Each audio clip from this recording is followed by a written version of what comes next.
Everyone, আসসালামু আলাইকুম। আজকে অনেক দিন পর একটা ভিডিও নিয়ে আসলাম। তো ঘুম থেকে উঠে ভাবলাম যখন মুডে আছে তখন ভিডিওটা করে ফেলি, ফ্রেশ হয়ে। দেন আমি ভাবলাম এই জামাটা পরেই আজকে প্রমোশনাল ভিডিওটা বানাবো।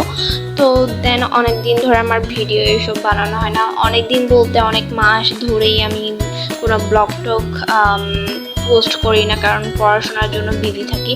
তো এখন ভাবলাম আমি সিম্পল একটা মেকআপ করব, তাই এটাও তোমাদের সাথে শেয়ার করব, যেটা আমি প্রতি সময় করে থাকি। কোথাও অকেশন ছাড়া নর্মাল জায়গায় গেলে সে মেকআপটাই আমি তোমাদের সাথে শেয়ার করব। তো যাই হোক, অনেক দিন আমি ভিডিও তৈরি করি না, ভাবতেছি করব করে, আর আমি করেও করি না, আবার পড়াশোনার জন্য করতে পারি না।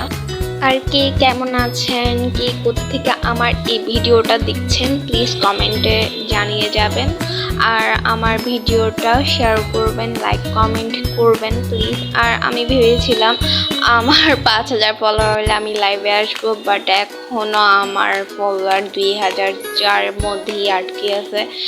কি একটা অবস্থা! আর আমারও দোষ আছে, আমি কোনো ভিডিও বানাই না। তো এইখানে আমার মেকআপ অলরেডি শেষ দিকে, তো আমি পুরোপুরি কমপ্লিট করে চলে আসলাম। তো আমি এই চুড়িগুলো আমাকে পাঠিয়েছে সখা থেকে, আমি পেজটা মেনশন করে দিচ্ছি। এই পেজ থেকে তোমরা যে কোনো কিছু তোমরা পেয়ে যাবা, জুয়েলারি, নেকলেস, ইভেন চুড়ি তোমাদের পছন্দ কাস্টমাইজ করে তোমরা নিজেদের মতন কাস্টমাইজ করে পেয়ে যাবা। আবার এই গর্জিয়াসটা আমি শাড়ির সাথে পরি না, কারণ এই কালার আমার শাড়ি ছিল না, শাড়ির সাথে পরলে আই থিঙ্ক আরও ভালো লাগতো। তো আরেকটা পাঠিয়েছে, এটা তোমরা যে কোনো এখানে নর্মাল জায়গায় নিয়ে যেতে পারবা, ইউনিভার্সিটি বা কলেজে পরে যেতে পারবা। এই চুড়িটা দেখতে যেমন সুন্দর, সামনাসামনি আরও সুন্দর ছবির থেকে। তো যাই হোক, আজকে এই পর্যন্তই আমার এই ব্লগটি। সবাই যেখানে থাকবা ভালো থাকবা, সুস্থ থাকবা। আল্লাহ হাফেজ।